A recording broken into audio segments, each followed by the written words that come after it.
এখন বসে বসে আলোচনা করছি আমরা এটাই যে আগামীকাল আমরা আমাদের এই কোথায় গোটা জায়গাটা শিবগাদ দিয়ে একটা জায়গা আছে, ওখানটায় যাব, শিবের মাথায় জল ঢেলে আসবো।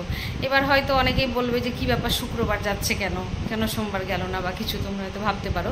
তো সোমবার তো খুব ভিড় হয়, এমনিতে তোমাদের দাদাভাই বলেছিল সোমবার যাব না, গেলে বৃহস্পতিবার যাব।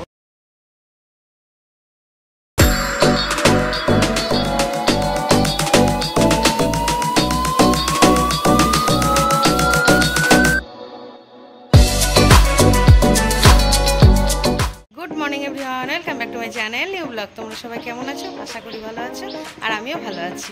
আজকে বৃহস্পতিবার আর এখন বাজে সকাল 7:15। আজকের ব্লগটা আমি এখান থেকে স্টার্ট করলাম। সকাল আমি জুম্বা ক্লাস থেকে বাড়ি চলে এসেছি। আমি ঘুম থেকে উঠেছি 5টার সময় আর বেরিয়েছি 5:45টার সময়, আর এখন বাজছে 7:15। এখন আমি বাড়ি চলে এসেছি। তো চলো তাড়াতাড়ি করে এখন ছেলেকেও ঘুম থেকে তুলে দিই।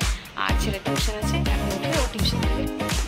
এখন চা খাবো, কোন সকালে উঠে ভোর 5টা, তাও এখন চা খাইনি, যেহেতু ব্যায়াম করে চলে এলাম ক্লাস থেকে, কিন্তু ঘুম ছুটছে না। এখন চা খাবো, তবে ঘুমটা ছুটবে আমার। তাকে তাড়াতাড়ি করে চাটা খেয়ে নিই। চোখ ঢুলু।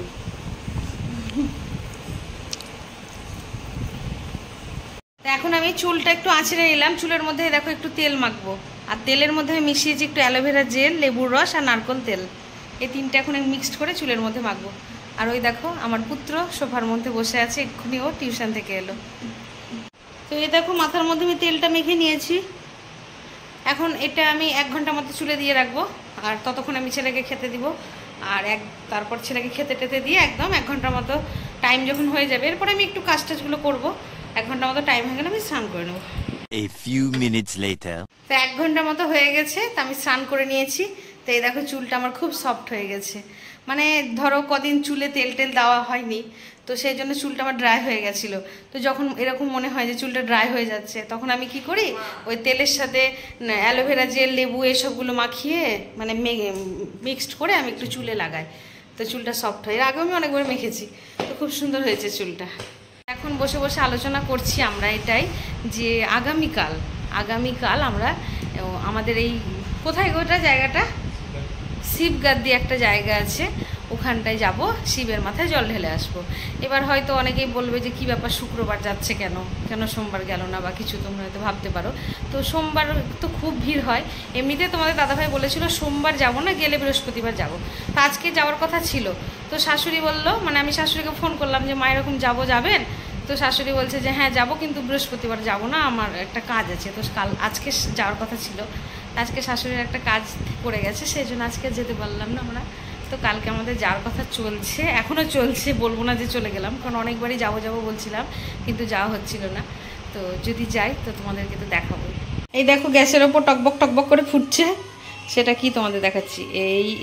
এই দেখো ডিম আর আলু সেদ্ধ হচ্ছে।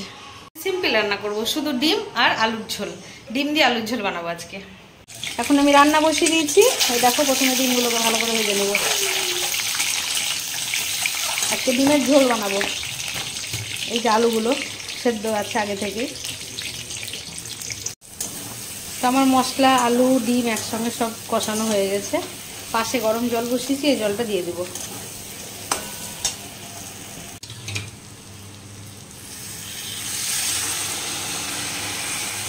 তরকারিতে গরম জল দিলে তরকারির স্বাদটা ভালো হয়।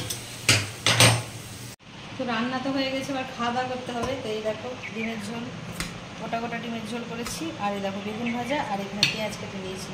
আজকে গরম ঝোল ভাত আর পেঁয়াজ কামড়ে খাবো, সেগুলো স্বাদ হবে। তোমাকে একটু ডিম দেবো? দাও, ঝোল দাও একটু বেশি করে। হ্যাঁ আজকে তো ডাল নয়, একদম ঝোল বানিয়েছি। এখন তোমাদের দাদাভাইকে খেতে দিয়ে দেবো, ছেলেও আছে, ছেলেকে। এখন বিকেল 5:30। তো এখন তোমাদের দাদাভাই তো আজকে বাড়িতে আছে, বৃহস্পতিবার, তোর জন্য আমাকে চা করতে হবে একটু তাড়াতাড়ি। তো চলো তাড়াতাড়ি এখন চাটা বানিয়ে নিই বিকেলের। এখন চা করে নিয়েছি, আর আজকে চাটা দেখো বাইরে খাচ্ছি ছাদে। প্রত্যেকদিন ঘরেই খাই, আমি খাই, ছেলেও মাঝে মাঝে খাই, ঘরে খেয়ে নিই। আজকে তো আমাদের দাদাভাই বাড়িতে আছে, সেই জন্য ছাদে বসে সবাই মিলে চা খাচ্ছি। চা খেয়ে নিয়েছি, এখন না আমি হাঁপিয়ে গেছি, একটু ওপর নিচ করলাম, নিচে গেলাম একবার, আবার ওপরে এলাম। তো চা করা হয়ে গেছে, চা খাওয়া হয়ে গেছে। দেখো সন্ধ্যে লেগে গেছে, এখন সন্ধ্যেটা দিয়ে দেবো। A few minutes later. তো ছেলেকে একটু পড়াচ্ছিলাম, ওর তো আবার সামনে পরীক্ষা। পরীক্ষা আছে 19 তারিখ থেকে ওর পরীক্ষা আছে, তো একটু পড়াচ্ছিলাম মানে ও নিজেই পড়ে।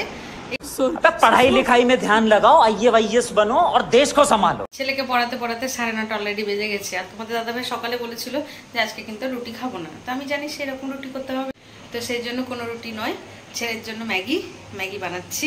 আর আমি আর তোমাদের দাদাভাই খাবো মুড়ি, মানে সব কিছু দিয়ে মুড়ি খাবো। সব কিছু বলতে বাইরের কিছু নয়, এমনি পেঁয়াজ কুচি, টমেটো কুচি, শসা কুচি এসব দিয়ে, আর ডাল চানার একটা প্যাকেট আছে, সেই ডাল চানা চুটটা দিয়ে আমি আর তোমাদের দাদাভাই মুড়ি খাবো। তো চলো ছেলেকে আগে ম্যাগিটা বানিয়ে দিই, তারপর আমরা মুড়িটা খাবো। তো এই যে এখন ম্যাগি হচ্ছে এখানে, আর এই যে এখানে ডিম ভাজা। তোমাদের দাদাভাই মুড়ি খেতে কিন্তু খুব ভালোবাসে, তাই জন্য তোমরা দেখবে প্রায় কিন্তু আমরা একটু মুড়ি খাই রাত্রেবেলা হলেও, কারণ সকালেও তো দোকানে থাকে, সেভাবে মুড়িটা খাওয়া হয় না। আর বাইরের খাবারও রোজ খায় না, আমাদের দোকানের পাশে অনেক তেলে ভাজার দোকান আছে, কিন্তু সেভাবেও কিছু কিনে খায় না, ওই এক একদিন ইচ্ছে হলো খেলো এরকম।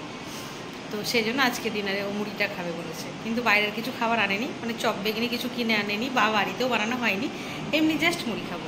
তো এই দেখো সব কিছু নিয়ে নিয়েছি বাটির মধ্যে। এখানে আছে ছোলা সেদ্ধ, টমেটো কুচি, পেঁয়াজ কুচি, লঙ্কা কুচি, শসা কুচি, এগুলো মাখবো। আর এই দেখো এটা হচ্ছে ডাল চানাচুরের একটা প্যাকেট, আর মুড়িতে আছে ঢাম্পাতে আছে মুড়ি। এখন সব কিছু মিক্সড করে খাবো। মুড়িটা আমার এখন মাখানো হয়ে গেছে, এবার এই মুড়িটা খাবো। মুড়িটা খেতে খুব ভালো লাগলো, মানে মুড়িটা কম ছিল, তোমার ওই শসা কুচি, পেঁয়াজ কুচি, তারপরে ছোলা সেদ্ধ এগুলো দিয়ে একটু বেশি, এগুলোর পরিমাণটা একটু বেশি ছিল। তো তোমরা তো দেখলে এগুলো দিয়ে মুড়ি খেলাম, একটু বেশ ভালোই লাগলো। তো যাই হোক, এখন মোটামুটি 10:30 মতো বাজছে, এরপর ঘুমিয়ে যেতে হবে, কারণ কালকে শিবগাদ্দি আমরা যাব, সেই যে বললাম শিবের মাথায় জল ঢালতে, তো শিবগাদ্দি যাব। তো যাই হোক, কালকের ব্লগটা তোমরা দেখতে পাবে, মানে নেক্সট ব্লগটা তোমরা শিবগাদ্দি দেখতে পাবে। আর এখন তাড়াতাড়ি ঘুমিয়ে পড়বো, সেই 3:30টার সময় উঠতে হবে, আর 4:30টার সময় বেরোতে হবে, স্টেশনে যেতে হবে, আবার ট্রেন ধরতে হবে। তো যাই হোক, আর বেশি রাত করবো না, আজকের ব্লগটা এতটা অবধি রাখছি। আজকের ব্লগটা যদি তোমাদের ভালো লেগে থাকে তবে like, comment, share and subscribe করতে ভুলো না। সবাই ভালো থেকো, সুস্থ থেকো, দেখা হচ্ছে নেক্সট ব্লগে। Good night.